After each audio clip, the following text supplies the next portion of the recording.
Friends, well, I'm here with Andre Cole of Urban City Services. Basically, they are gearing up for winter and fall and winter. Basically, when it gets cold outside for the homeless, this organization has been helping the homeless for years. And as you will recall, when the city wouldn't put out a warm-up bus last year, his organization actually put the warm-up bus out there so the homeless would have a chance, a place to stay, place to get warm when it was like 4 degrees and 0 degrees outside. They came forward, stepped forward, and put the warm-up bus out, the school bus that they bought. But they have been out there just every day. They are out there doing something. They've got the bounce back program that is designed to help the homeless get off the streets. Not only it goes beyond just a shelter, but it helps the homeless be able to try to find a job and get off the streets for good. Andre Cole with me right now. Andre, how are you, sir? I'm doing pretty good. How about yourself? Pretty good. Andre, what are you guys doing to try to get prepared for the winter to help the homeless? Right now, we just finishing up some work on the shelter, doing some cleaning, and making a few repairs, trying to make sure we're ready for opening night. And so when you say, what are you doing? Are you preparing a shelter or what are you doing? We're actually preparing a winter pop-up shelter in Soulard. Mm-hmm. And tell me so that shelter is going to do what? Just tell me about it. We're going to activate that shelter when the temperatures drop below 25 degrees, and we will have between 20 and 25 beds open for women and women with children. So why start? Didn't this kind of early to be starting this? No, not really, because based on the history of winter planning in the city, it usually takes about this long to really, get things in place, for the harshest winters. Last year, we wish we could have started earlier, and we in fact did start earlier this year because of some of the stuff we ran into last year. So we want to try to get ahead of the curve. What happened last year? What happened last year was a harsh winter. We didn't have enough winter beds on some nights. We didn't have enough winter beds on. We didn't have enough winter beds on some nights. So a lot of people slept outside. We had a few people that even died. I don't have the exact numbers, but we had a few people that died from being cold. And this year, we want to make sure that don't happen to nobody. How long have you guys been involved in this? Urban City Services started in 2018, and I've been doing homeless services for the past 25, 30 years or so. What's the biggest challenge for the homeless in winter? Getting out of the cold. Yeah, trying to stay alive. That's the biggest challenge. That's one of the reasons why I wanted to go along with the warm-up bus idea last year, because I knew that it was going to have to be a central location where people could know they coming to get help and get out of the cold. Like, I can't take it no more. I got to get some help. So we positioned that bus in a central location each night where everybody knows if the temperatures get below 25, even if you don't hear nothing else, we're at that spot. So that's pretty much the biggest challenge for someone sleeping outside in the cold. They want to get out of the cold. And a lot of places, they just can't get in. Like they say, go to the library. Well, that's not, and the city will list the libraries as shelters or places where people can go. But that has some drawbacks, doesn't it? Yeah, because sometimes city property ain't open, every day. The library ain't open every day, so that's... By the way, John Hickey says thank you for all you do. I just want to shout out to John. But we were talking about the library. Often they will always tell you that, okay, they can go to the library, but often that's not the answer, is it? No, it's not. It's a lot of places that's not the answer, because you have people that can't go to these places, because of behavior issues, and that probably stem from anything from mental health issues to substance abuse issues. Every institution ain't for everybody. so that just opening the library up is not going to keep everybody warm, and it's going to keep everybody safe. It's after all, it's a library. It's not a wellness center. It's not what they're trying to make it into. We need places that's designated for this purpose, not by accident, but intentionally. You know what I'm saying? Mm-hmm. And so the library is not an intentional cooling center or warming center. So that's been something that we've been trying to get the city and others involved in to address that issue. We need a place for people to go 24 hours a day to get out of the elements, whether it's the summer or the winter. A lot of the homeless don't have a place to go during the day. Even when they have these shelters, often they get put out. Maybe they'll get admitted to the shelter at 7 o'clock at night, but they'll have to leave at 6 a.m. in the morning. Exactly. So what we do on our end to try to help with that, and what I'm going to immediately attach to that women's pop-up shelter is this spot, the Bounce Back Project. It worked, pretty good last winter, where when our shelter ended at 6 in the morning, instead of us sending those ladies back out into the street, they were able to come over here and stay all day at the Bounce Back Project, and not just stay warm and out of the elements, but they were also able to utilize the services. And tell people about the Bounce Back program while we're Bounce here. Back Project is the spot, you for work, if somebody's homeless, this is the spot where you come when the shelter's closed, and there is no services left. You don't know where you're gonna go. You need a job. You need resources. Well, this is the Bounce Back Project. This is what it's about, helping you bounce back. Here you can get your ID, your person out of the elements, but they were also able to utilize the services. And tell people about the Bounce Back program while we're Bounce here. Back Project is the spot, you for work, if somebody's homeless, this is the spot where you come when the shelter's closed, and there is no services left. You don't know where you're gonna go. You need a job. You need resources. Well, this is the Bounce Back Project. This is what it's about, helping you bounce back. Here you can get your ID, your birth certificate. You can get a resume. You can get skills assessments done. You can get a social assessment done, because if it's things that we know you need during the social assessment, we're able to help you get those things, whether we can provide them or we can point you in the right direction to one of our partner organizations that can also help you with that. What would you like to see the city do? Announce the plan, include us in the plan, include especially that part. The grassroots organizations have been pretty much carrying the homeless load, not just winter, all year round. We've been carrying that load. And so whatever the plan is, whatever the city's plan is, announce that plan, invite us to that planning, so we can all be on the same page, and get advice from us, That part. The grassroots organizations have been pretty much carrying the homeless load, not just winter, all year round. We've been carrying that load.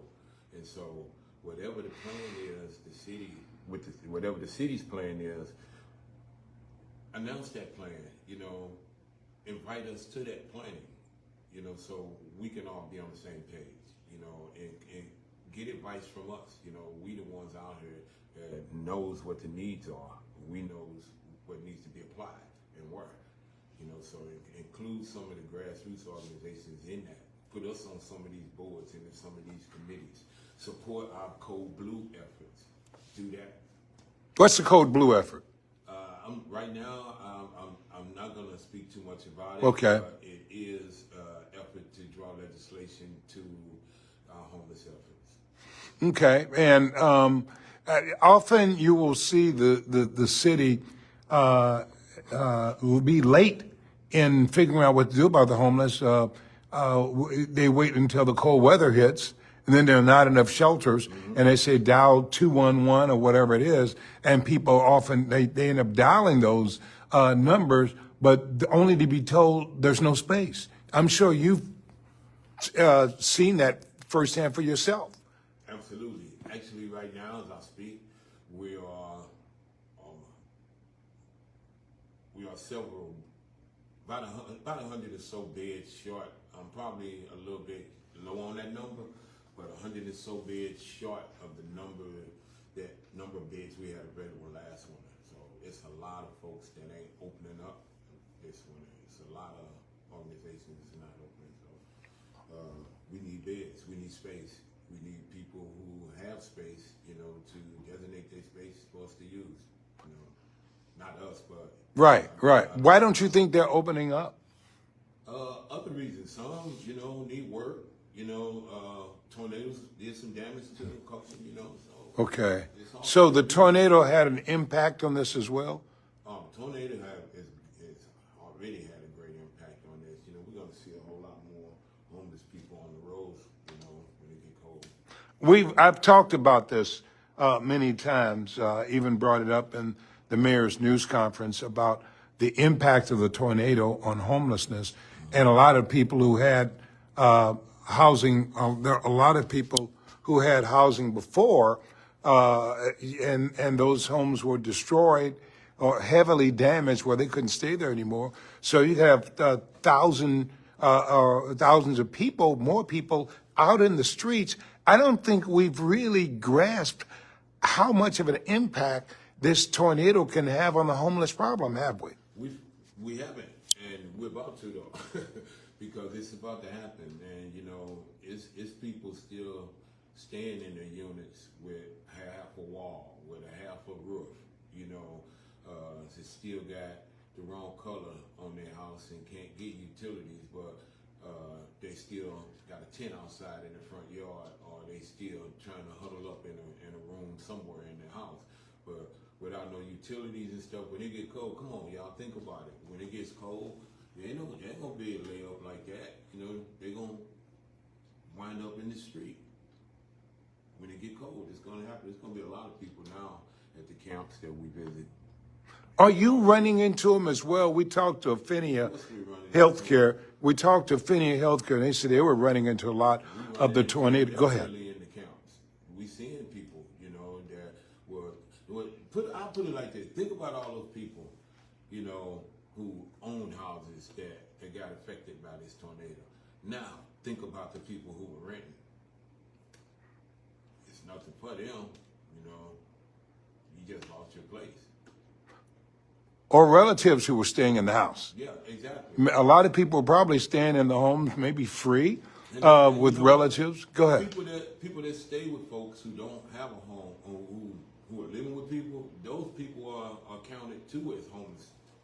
You have to count them as homeless too, because they don't have a rent or a lease in their name or anything like that. So technically, yes, they are homeless. They're just not unhoused right now, but they are homeless, and it can happen in any given moment. And that's the same way we need to count a whole new demographics of domestic violence, because with domestic violence, somebody's going to have to leave the home, so that also creates homelessness, so it's all kind of demographics of homelessness. And so we see, we see, like I said, situations where, say, we talked to head of one family and 9 people were staying in the house. It was a big house, as you know, a lot of those homes in the city, but they were our relatives. Yeah. There were moms and dads, grandchildren, all kinds of stuff, all staying in that house destroyed, and so you get all these people out. The homeowner may get something from FEMA, but there are a lot of other people who get nothing. They're going to fall through the cracks. That's what's going to happen to them. They're going to fall through the cracks. That's why we are. That's one of the biggest reasons why UCS is trying to get started early. Mm-hmm. I'm going to have a volunteer day here in the next couple of weeks, where we're going to sort out all of our winter gear, and take all of our summer gear down, and get everything sorted so we can do an assessment on what type of stuff we need and what we can share with other people who are providing to those who need to stay warm. How can people help Urban City Services? How can people help your organization? What do you need? We need volunteers. We need people to care. We need people to help us, with a lot of things. Email us at urbancityservices@gmail.com to help volunteer. That's one way you can help us with that. We also have limited funds. We don't have no money for real, so we need donations. We really do. Winter's going to be rough this year. It is, and we need supplies. We need gas cards. We need bus tickets. We need all kind of stuff. So go to our website and you'll see a whole lot of ways you can donate and stuff. I can't just Right. all the cash outs and PayPal and all that, But they can Google Urban City Services, or you can go to right? our bio on Facebook and you'll see all our cash tags and all of that. You can, there's ways to donate on the website. You can go to Instagram and you can see our cash tags there as well. Yeah, that's the way you can support us, by donating and volunteering. And also you can help our unhoused by caring and being considerate. And as you said, winter is that one of the toughest times for the homeless? It absolutely is, yes, it's really tough, man. It's brutal out there when it's cold, for us to have that warming bus out there for a few hours, to stand out there, to sign someone up to get a ride to shelter. You can get frostbite just doing that, I don't like the cold. I ain't gonna lie. Right. I don't feel shame about it. I don't like cold. And so being outside in the cold for like 10 minutes is rough, some of the nights we were there. So imagine you have to be out there all day, and every time you try to get in the doorway to get away from the wind, somebody telling you got to move along. Then you go to another doorway and they telling you the same thing. Everybody got to be somewhere. And we saw people at the tent encampment. Kevin, for example, lost a couple of toes, who was spokesman kind of for the camp. And there was another person at the camp who lost his leg to frostbite. Frostbites and, amputations and all of that stuff is rampant all last week. At the tent encampment, it for was one. so graphic. It was a lot. There was a lot of trauma last year, y'all, from the winter. And that It ain't was, gonna go be ahead. nice this year. I ain't exaggerating. It ain't my imagination. I was there, and I know from experience what it's going to be like. There was folks, I think there were about 45 or so people staying in tents out there, but the tents weren't protecting them from the cold weather. It really wasn't, man. We were delivering propane all last winter to the pallet yard, and it was just, they still was cold. It was cold. It was keeping these people alive, but barely, but where else can they go? There was nowhere else they could go. Again, certain places don't work for everybody. Shelter is not for everybody. For whatever reason you can imagine, shelter ain't for everybody. What would you tell the mayor right now to get ready, about getting ready for winter? What would be your message to Mayor Kara Spencer? We need your help and we need your support. The homeless deserve better. Winter comes every year, and it's always been some mess. It's time that we put the homeless people first for a minute. At least let's get this stabilized. We go through the same thing every year. Every year we spend more time on planning for this than we do anything else we do all year round, just to still come up short. Mayor, you need to jump in here. We talked before, let's talk some more. Andre, thank you, sir. Appreciate it. It's Andre Cole, Urban City Services. They are planning for the homeless for this winter, trying to make sure that people have a place to go. They're working on a shelter that they're going to open up for women for this winter, and they do want, obviously, the city to be able to step forward. I asked Mayor Kara Spencer about that at her latest news conference. I first asked about help for the tornado victims who are now homeless. There may be 1,000, more than 1,000 people, could be thousands of folks who are homeless now because of the tornado. And she says they have a plan to try to convert some units to be able to be lived in by the homeless, a couple of hundred units, but we may have a couple of thousand people who are homeless. And so the city has its work cut out for it, and people like Andre are asking for, one, the city to include them in the planning. We thought initially that Kara Spencer's administration was going to call a meeting with the homeless advocates like Andre and other people to sit down, Larry Rice and the rest of the people who've been active. And what's the St. Louis Winter Outreach? What's her name? We funded What's the Winter St. Outreach What's last year. the lady who's in charge of that? Audrey Humans was with Winter Outreach. Audrey Humis, and a number of people. They said, but call the heads of the homeless organizations, the people who have been out here each and every day helping the homeless. And certainly throughout the winter, they're out here every day helping the homeless. And the city needs to partner with those people, the heads of those organizations, get their ideas on what is the best approach, what's needed most. That has to happen.